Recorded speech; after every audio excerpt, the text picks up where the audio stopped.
Here's a full, engaging, emotional story built around that striking setup, perfect for approximately 15-minute YouTube narrative with a powerful hook, emotional depth, clear challenges, and a strong, inspiring message by the end. Plain paragraphs, long form, and cinematic in feel. The moment he stepped onto the polished teak deck of Victoria Langford's super yacht, time didn't just slow, it froze. Champagne flutes hovered midair. Conversations died on half-formed breaths. The sun, just dipping behind the distant skyline, seemed to hesitate at the horizon. And all eyes turned to him. Victoria stood at the center of it all, resplendent in a burgundy gown that shimmered like firelight, her jaw clenched, eyes sharp as the blade of a knife. This was supposed to be her night, the annual Langford Gala, a celebration of success and power, where champagne flowed like rivers and every elite in attendance drank from the cup of her influence. But in that single heartbeat, her world cracked wide open. The man before her wasn't just any stranger. He was the one she had paid to disappear. For 3 years, Victoria had believed she'd rid herself of her past.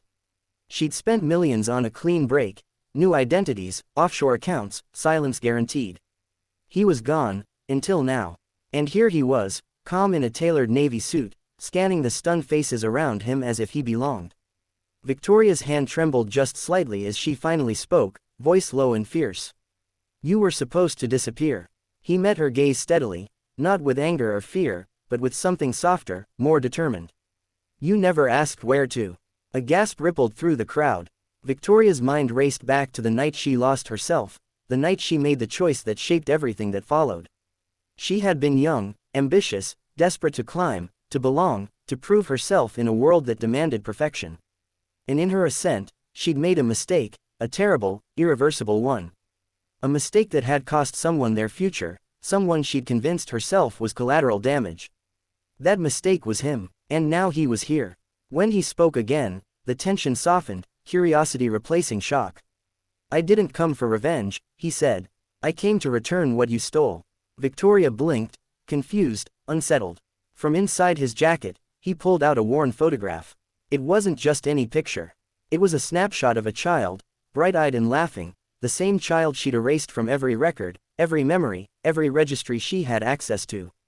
She had told herself it was necessary, that it was for the greater good, that the world would never know. But here it was, returned to her in physical form, a reminder of everything she'd buried. The deck was silent now. Even the sea seemed to hold its breath. The crowd of high society guests retreated, murmuring amongst themselves, sensing a drama far beyond mundane scandal. The security officer behind Victoria shifted uneasily, uncertain whether to intervene or step back. But Victoria didn't flinch. She took the photograph from him, fingers brushing, eyes locked, and something inside her broke open. Tears she had never allowed herself to shed welled up, but she blinked them away. Not out of pride this time. Out of acknowledgement. For the first time in years, she faced the truth she had long denied. I thought I was protecting everyone," she whispered. "I thought erasing you erased the pain. I thought it made me safe." He nodded slowly, sadness in his eyes, but no malice.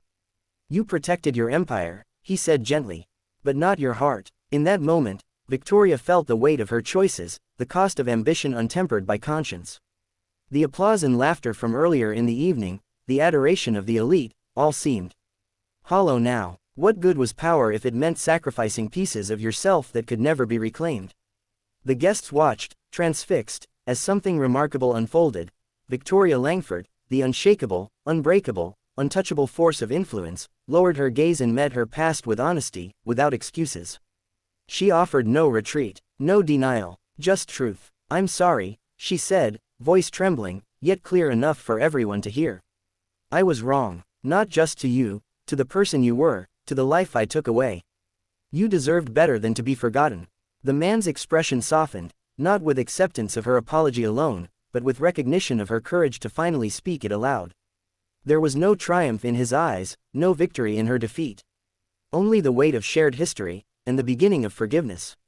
Victoria turned to the crowd, the photograph still in hand, and she spoke again, not as a queen addressing her court, but as a human soul stripped bare. "No matter how high you rise, how far you push your past away," she said, voice steady, "it doesn't disappear. It shapes you, and only by facing it, truly facing it, can you become whole." There was a hush, not of awkwardness, but of deep reflection. The champagne finally fell, splashing into glasses like rainfall breaking a drought. But this time, it wasn't an interruption. It was cleansing. Victoria didn't know what would happen next. She didn't know if forgiveness could fully heal what was broken. But she had taken the first step, truth. As the sun finished its descent, painting the sky in strokes of amber and violet, Victoria and the man stood together, not as adversaries, nor strangers, but as two lives forever intertwined by choices both painful and profound. And in that moment, the richest celebration on Victoria's yacht became something far more valuable than any gala could ever be, a lesson in humility, courage, and the power of redemption.